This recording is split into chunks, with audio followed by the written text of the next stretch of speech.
Viral ngayon ang pag-walk out ni Julia Barreto habang ini-interview ng ilang entertainment press sa Preview Ball 2023 na ginanap last September 8. Hindi nagustuhan ng actress ang tanong sa kanya hinggil sa pagkikita ni Gerald Anderson at ex-girlfriend nitong si Maha Salvador sa FIBA World Cup 2023. Napanood namin ang video interview sa YouTube at mahahalatang parang nainis na nga agad si Julia sa mga tanong sa kanya, although nakasmile pa rin naman siyang sumasagot.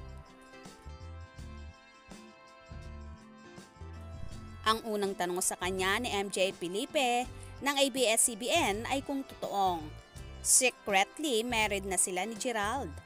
Natawa si Julia at say niya, no, walang ganon, walang secret.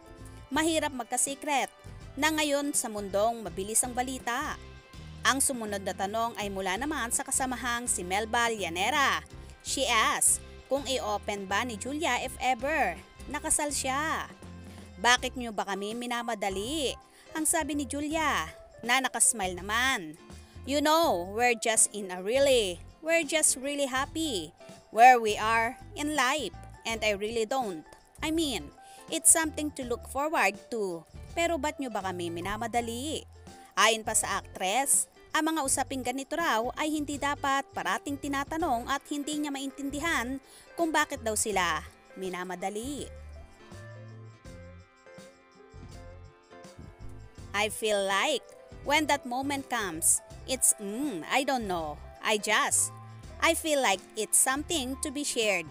When the two people are ready to share such a thing, I don't think that it's something that should be asked constantly. I feel like when the time comes, it comes.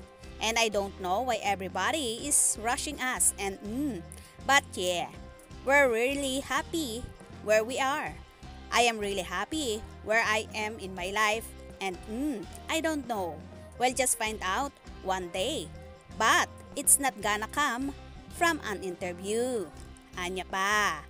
May follow-up question pa si Melba kay Julia about it pero pinutol na ito ng actress at sinabing, can we not talk about it? Huling hirit na tanong sa kanya ay kung ano ang feeling niya sa pagkakabati ni Gerald at ang ex-girlfriend na si Maha Salvador. Oh my goodness, madam, that's not the event for this. Bye-bye, ang sagot ni Julia at saka tumalikod at dire-diretso nang nag-walk out. Ito na lang, last na lang. Like kasi lumabas yung picture na nagkabati na si Maha Gerald. Ano lang feeling? Oh my goodness, madam, that's not the event for this. Bye-bye.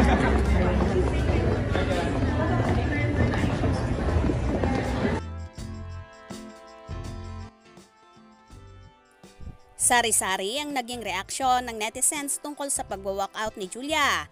May nagsabing hindi naman daw talaga maganda ang question, pero may nagsabi ring attitude ang actress dahil pwede naman niya itong sagutin. Hays, halatang halata na napaka-attitude niyang sumagot dito. Kung wala naman talagang problem, bakit ka matatakot sumagot? And bakit mo kailangan magmaldita sa nag-i-interview? Komento ng isang netizen. Kasi kung sagutin ni Julia yan, may masasabi pa rin sila. Say naman ang marami nga ang tumaas ang kilay sa naging attitude ni Julia Barreto kung saan nag-walk out at tumalikod siya nang matanong sa kanya ang pagbabati ng kanyang nobyong si Gerald Anderson at ang ex-girlfriend nitong si Maha Salvador. Kaya naman tumutok at wag na wag pahuhuli sa mga maiinit na kaganapan. Anong inyong magiging reaction sa bidyong ito? Comment below.